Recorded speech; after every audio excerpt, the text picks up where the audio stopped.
ಶ್ರೀ ದುರ್ಗಾ ಭಜನಾ ಮಂದಿರ ರಿಜಿಸ್ಟರ್ಡ್ ಕುಂಜೂರು ಪಂಜ ಇದರ 22ನೇ ವರ್ಷದ ವಾರ್ಷಿಕೋತ್ಸವ ಮತ್ತು ನೂತನವಾಗಿ ನಿರ್ಮಿಸಿರುವ ಗ್ರಾಮ ದೈವಗಳಾದ ಇರುವೆರು ಉಳ್ಳಾಕುಲು ಇದರ ಪ್ರತಿಷ್ಠಾ ಬ್ರಹ್ಮಕಲಶೋತ್ಸವ ಮತ್ತು ನೇಮೋತ್ಸವ ಇದೇ ಬರುವ ಫೆಬ್ರವರಿ 9ರಿಂದ 11ರವರೆಗೆ ನಡೆಯಲಿದೆ.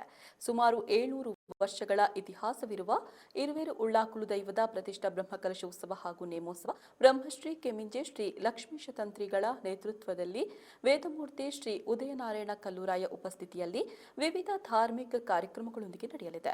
ಫೆಬ್ರವರಿ 2ರಂದು ಗೊನೆ ಮುಹೂರ್ತ ನಡೆದು 9ರಂದು ದೇವಸ್ಥದಿಂದ ಕುಂಜೂರು ಪಂಜ ಭಜನಾ ಮಂದಿರಕ್ಕೆ ಹೊರೆ ಕಾಣಿಕೆ ಮೆರವಣಿಗೆ ನಡೆಯಲಿದೆ. ಇನ್ನು ಫೆಬ್ರವರಿ 10ರಂದು ಶ್ರೀ ದುರ್ಗಾ ಭಜನಾ ಮಂದಿರದ 22ನೇ ವಾರ್ಷಿಕೋತ್ಸವದ ಪ್ರಯುಕ್ತ ಅರ್ಧ ಏಕಾಪ ಭಜನೆ, 12 ಕಾಯಿ ಮಹಾಗಣಪತಿ ಹೋಮ, ಬ್ರಹ್ಮಕಲಶ, ಇರುವೆರು ಉಳ್ಳಾಕಲು, ಬಿಂಬ ಪ್ರತಿಷ್ಠಾ ಬ್ರಹ್ಮಕಲಶಾಭಿಷೇಕ ಹಾಗೂ ತಂಬಿಲ ಸೇವೆ ಸೇರಿದಂತೆ ಇನ್ನಿತರ ಧಾರ್ಮಿಕ ಕಾರ್ಯಕ್ರಮಗಳು ನಡೆಯಲಿದೆ. ಫೆಬ್ರವರಿ 11ರಂದು ಬೆಳಗ್ಗೆ ಇರುವೆರು ಉಳ್ಳಾಕಲು ದೈವಗಳಿಗೆ ನೇಮೋತ್ಸವ ನಡೆಯಲಿದ್ದು, ಸಂಜೆ ಧಾರ್ಮಿಕ ಸಭಾ ಕಾರ್ಯಕ್ರಮಗಳು ನಡೆಯಲಿದೆ.